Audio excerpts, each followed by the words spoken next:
Welcome. You are going to learn to love broccoli this week. We have a very special guest who I've had the honor of getting to know, Dr. Martin Katz, who's a medical doctor, a double board certified physician in sports medicine and family medicine. He graduated from the Medical University of South Carolina, which is actually known for their brain imaging work. And did his residency at East Tennessee State University. He served the Charlottesville community for 6 years, but then went on to complete a sports medicine fellowship at the University of South Carolina.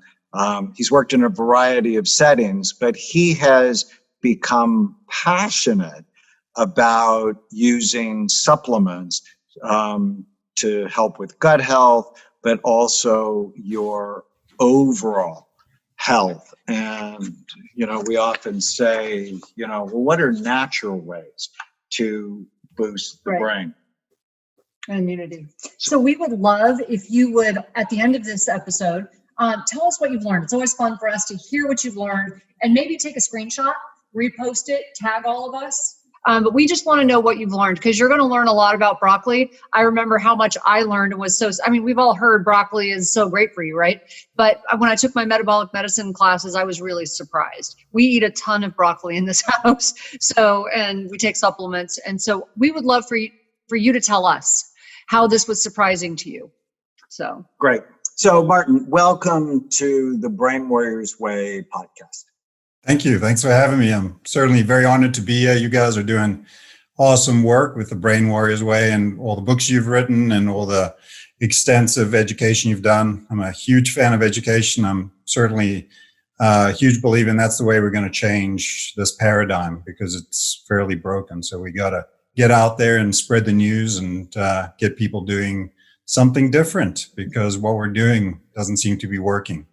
Yeah, it's broken and it's getting worse. Yeah. The next pandemic that's coming is a mental health pandemic, with people experiencing grief and loss and trauma. But before we get into all of that, tell the Brain Warriors Way community sort of who you are and how you fell in love with this part of medicine. No, I love that story, because I love to talk about health and how I got there. I joke with my patients that I see myself as Yoda. I've sort of felt the benefits and the force of being healthy and putting a ton of effort into health, and talk to my patients about being a Padawan and learning about health and getting there. That's taken a while. I was born in South Africa, moved over here and was granted the opportunity of getting into medical school, progressed through medical school, allopathic training, did my residency in family medicine, and again, a lot more allopathic training. And what you're struck by is a couple things. One is a lot of people get better regardless of what we do.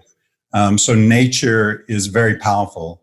But also, there's this difference between acute and chronic, going through medical school and going through residency. And you realize that acute care, there's no better place than America. If you're acutely injured and you have acute symptoms, you're hurting, you're in pain, something's going on, you're going to do something to address that, and you're going to get better, and this is a good place to be. You're likely going to get better. Chronic disease, however, is a completely different thing. And that doesn't have symptoms initially, oftentimes. And so in my years as a family physician, here I was adding medicines and another medicines. Now I'm confused as to the next symptom they come in with. Is this a medication side effect? Do I need to give them yet another medicine to deal with that, or is something else going on? And speaking of mental health, one of the things that impacted me tremendously was this incredibly lovely lady who I would see probably every other week, once a month. And she just had a lot of depression. And she eventually actually committed suicide. And it was heartbreaking for me, because I had, we had tried tons of different medicine. I always thought she was going to get better. And, I was pretty struck by that. And I also had a lot of patients who had these chronic illnesses that just weren't getting better. And again, there was 80% were getting better, seemingly regardless of what I did. Mm-hmm. And so I was a little confused. Quite honestly, I was a little burnt out. And I love sports. So I decided to do a fellowship in sports medicine, thinking that was going to give me a niche. I wasn't going to get to see these horribly chronic patients anymore who I had no idea what to do with, confused by, burnt out by, et cetera, et cetera. So I went and did a sports medicine fellowship and really enjoyed it. Was very sports oriented, obviously, concussions and, sprains and strains and injuries, acute injuries, and we dealt with those. Interestingly, coming out of it, it was around the time I had my first child, and it seemed like a lot of the sports medicine fellowships wanted my entire life. I would, be in the clinic, then I'd go to sports. So I just decided to go out to Bozeman, Montana, and I worked in a community clinic. And guess what? There was a lot of mental health. There was a lot of addiction, and there was a lot of chronic disease. So here I am, just finishing my fellowship and trying to niche. And I was able to offer them a lot of sports medicine. So if their patients got injured, they didn't have to pay the $200 to go see the orthopedist, which they couldn't afford. They could see me. But there was still a lot of this chronic disease. And so it just really got me interested more and more in how I could help these people. And thanks to my parents, I wasn't super worried about having to pay off medical school. They were very helpful in helping me afford medical school or pay for medical school. So I was able to really sit with my patients and get to know them and try to figure this out. And I would hear these stories of people going to possibly naturopaths or going to possibly chiropractors or all these others that were these woo-woo doctors. I'd always sort of looked down at them and sort of said, well, what do they know? But they, hear these people going to see them and coming back feeling better, where, me using my medicines or the tools that I had, which at that point was talking to them, sympathizing, and then using a medication, wasn't really working. So, I started realizing that there was a lot more, and I started reading about nutrition and the benefits of nutrition. I started reading about exercise and the benefits of exercise, and sleep and community and stress management, and really getting a much better understanding of the fact that the absence of disease is not health, and trying to help my patients understand. I love that. Yeah. We should say that again. The absence of disease is not health. Is not health. Yeah. So I talk to my patients a lot about looking under the hood. So I use a lot of ways to try and help my patients understand this. And so, if you think about a bunch of old cars, they look beautiful. We all look at them as they pass us going in the other direction, or as we pass them because we're driving these fast cars and they're putting along. We're like, isn't that beautiful? These old cars. And so there's a line of old cars, and it's at the start of a hill, and there's a hill downhill, and it's got some curves, and you're asked to get in a car and just start going. Because it's downhill, you just put the car in neutral. You don't use your brakes much because there's curves, and you just got to sort of modulate your speed. And everybody's just cruising downhill, having fun. All the cars seem the same. And that's another thing that people don't understand is in the absence of disease, or as we're well, we all look the same. We don't look very different when we're healthy. But as we're cruising down, all the cars are staying sort of neck and neck, maybe jostling around. But out in the distance, there's a hill, right? You're going to start climbing up again in this hill, and you can't really see it, let's say, because of pollution, which, by the way, has gotten better as we've been driving less. But this hill you can't see because of pollution, but you're coming up, and as you approach this hill, you got to start accelerating. Now you really got to understand what's under that hood. How healthy is that car? How the struts? How's the engine mount? Is the car even have oil? Does it even have gas? And so you're only really going to understand how healthy you are when you hit that first uphill.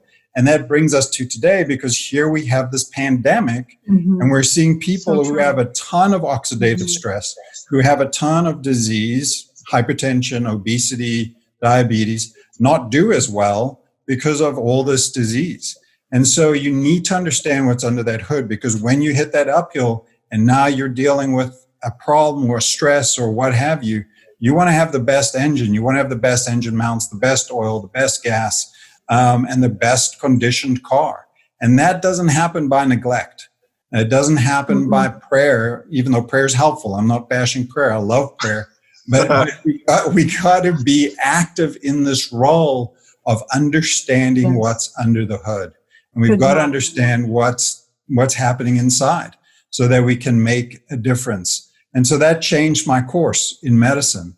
And instead of using medicines, and not to say that medicines are bad, I'm a fan. There's a lot of phenomenal PhDs who are incredibly intelligent, figuring out how they can help people. I don't think they're out there to necessarily hurt people. I'm not so sure I can always say that about pharmaceutical companies, but the people, the PhDs, I think have the best of intentions. I have the absolute joy of working with one. He is an incredible individual. He only means the best for people. And so, my sort of stance on medicine, my approach to medicine changed. And now I talk to people about all these things. So if I could just validate what you're saying for a minute, because I'm a trauma nurse, so so I was a neurosurgical ICU nurse, and I worked in a level A trauma unit, and I wanted nothing to do with what we called walkie-talkies. Okay, so when they could walk and talk, they needed to go somewhere else. Right. So I saw people at the most acute phases. And it's interesting. In fact, when I met Daniel and I found out he was a psychiatrist, I almost canceled our first date. I'm like, oh dear Lord, we're going to do this psychobabble thing, and I just don't want to do it. And I was like hard charging until I became one of those people. And so it was really interesting. My own health crashed, and I was put on 9 medications to manage the side effects of medications. And I got sick when I was young initially. And I somehow overcame that, probably because of my youth. So what you were saying about the cars made so much sense. I somehow overcame it. And I started to think that fitness equated to health. But as I became one of the patients that I'm talking about, I couldn't work in the units, the medical units, because they were so depressing for me. It wasn't because I didn't like the people. It's because I felt helpless. I couldn't do anything to make them better. And I just felt terrible seeing when I worked in a dialysis unit and one of the patients ended up committing suicide. And like you're talking about, it was too much for me. So I chose this other unit because I felt useful. We saw people get better. And so what happened after that, I don't know. And so until I became that patient, and then I went on this crazy mission to figure out, wait, I'm not doing this. I had to become my own health advocate. I'm not going to do this forever. This is crazy. I'm not going to be on 9 medications. And so very much like your journey, I ended up taking metabolic medicine classes, not anti-medicine, but very much a fan of what I can do to avoid as many medications as possible and only take the ones that are necessary. So I cut my medications in half. But that's when I got interested in things like sulforaphanes and supplements. And that's when I wrote my book on nutrition and lifestyle. And it's so powerful, but sometimes until it affects you, you don't really understand it. And like you said, it wasn't until I hit that uphill slope. It's when I was in my 40s or when I hit about 40 that I went, oh, wait, this isn't so easy anymore. I can't just overcome stuff. Yeah. And we can talk. Sorry. Causing us to go uphill faster, way faster. When we come back, I want to hear more, Martin, about how you went from, okay, this chronic disease thing is not satisfying and it causes burnout, to where you are now. Stay with us. If you're enjoying the Brain Warriors Way podcast, please don't forget to subscribe so you'll always know when there's a new episode. And while you're at it, feel free to give us a review or 5-star rating, as that helps others find the podcast. If you're considering coming to Amen Clinics or trying some of the brain healthy supplements from BrainMD, you can use the code podcast10 to get a 10% discount on a full evaluation at amenclinics.com or a 10% discount on all supplements at brainmdhealth.com. For more information, give us a call at 855-978-1363.